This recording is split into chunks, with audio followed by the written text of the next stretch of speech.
Hello and welcome to the Everything is Black and White podcast. Andrew Musgrove here. Hope you guys are doing well. Please do me a favor. Just click the thumbs up on the video right now. And if you're not a subscriber to the channel, please do consider hitting that subscribe button. Massive 61% of you guys who watched our last video on the City Council giving their verdict on St James's Park are not subscribers. If you're not a subscriber, why not? Please do hit that button.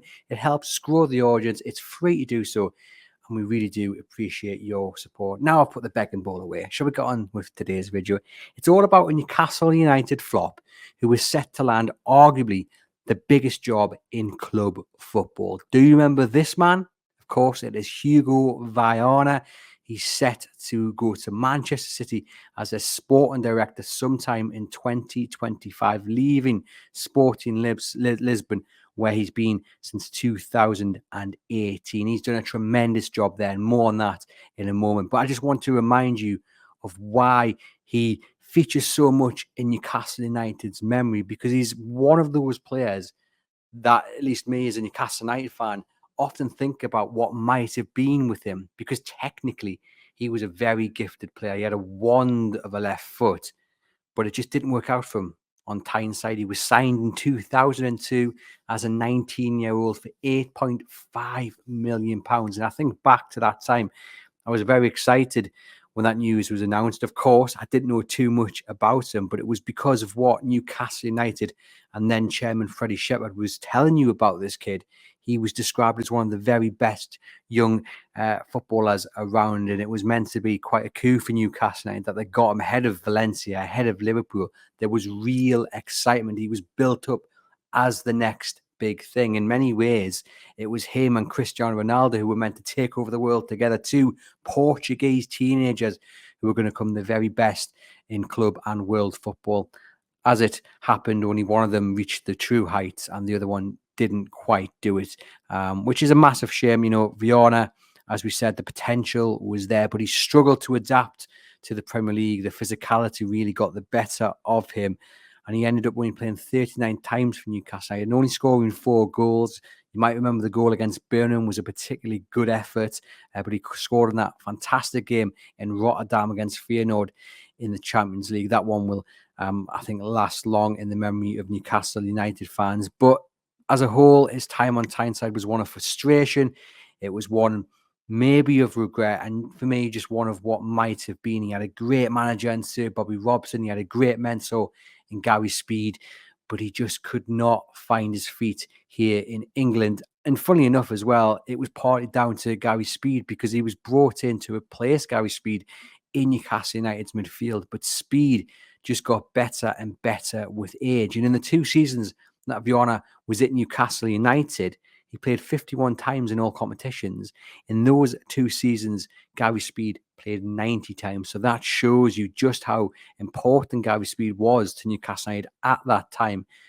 And maybe shows you just how difficult Viana found to get into the first team and then hold his place down as well.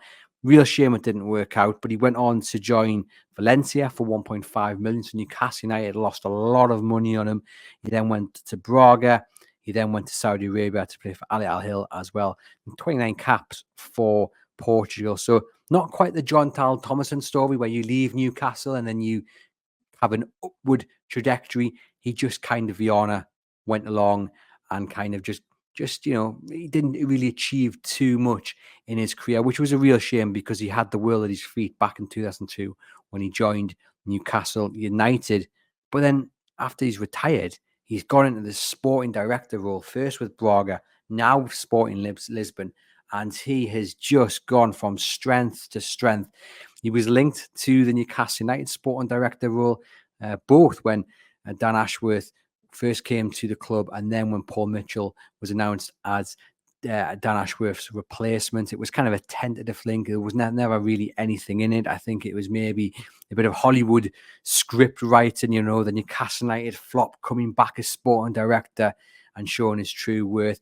But, you know, nothing ever came of it. And, of course, Paul Mitchell has come in as sporting director. But now Viana is off to join Man City. He will replace Tiki Bergenstein, who has been there since 2012. they are huge shoes to fill. I mean, Bergstein has done unbelievable. He was the man that persuaded Pep Guardiola to join Manchester City because he's a really good friend of him. He's a close ally that worked and played together while at Barcelona. And for him to be leaving Manchester City is a huge loss to the citizens. It really, really is. And so whoever replaces him is going to have to be someone at the top of their game. And they think Hugo Viana is that. And look, if you look at his record since being at Lisbon, you can kind of understand why he's maybe been given this role. It's not confirmed yet, but it's pretty much done and dusted. Been at Lisbon since 2018. He had previous experience at Braga. In that time, he's been at Lisbon. He's had a hand in seeing Lisbon win 2 league titles, 3 league cups, and 1 equivalent of the FA Cup. So absolutely brilliant on his record there. Currently sitting top of the Portuguese Premier Division as well after 8 games. So they look likely to win another league title. And Viana's biggest decision was to bring the current Sporting manager, Ruben Amarin, to Sporting Lisbon from Braga. He'd only had 2 months of top flight managerial experience. And somehow, and this is quite baffling, somehow Braga demanded compensation, and Sporting, on the word of Viana, ended up paying £10 million for him, which is just, it's mind-blowing when you think about it. You know, that limited experience, but clearly Viana saw something in him, persuaded Sporting to pay the money, and they've not looked back since, because he's won, 2 league titles and a couple of cups as well. They've been in Europe. Moran's actually has been linked to the Liverpool job before Arne Slot got it. He actually flew over to London and was interviewed for the West Ham job, but quickly realised he was making a mistake, went back to Portugal on the eve of arguably their biggest fixture against Porto, and had to apologise for going. He admitted it was bad time and everything was forgiven because they won the title last season anyway. But he's a really young and up-and-coming manager, and he probably will be in the Premier League sooner rather than later. And interestingly, with Viana as imminent rival at Manchester City, there are questions over Pep Guardiola's future. He's been there 8 years now, which is longer than he's spent at both Barca and Bayern. He doesn't tend to stick around for much longer than I think 6 to 7 years, really. So he's been here a long time. There's always questions about his future, I guess. We have to wait to see what happens with those 115 charges, whether that'll come into his way of thinking. Will Viana and him be a good match? Will Guardiola sign another extension to stay on a little bit longer? Or will Viana try and bring his own man in?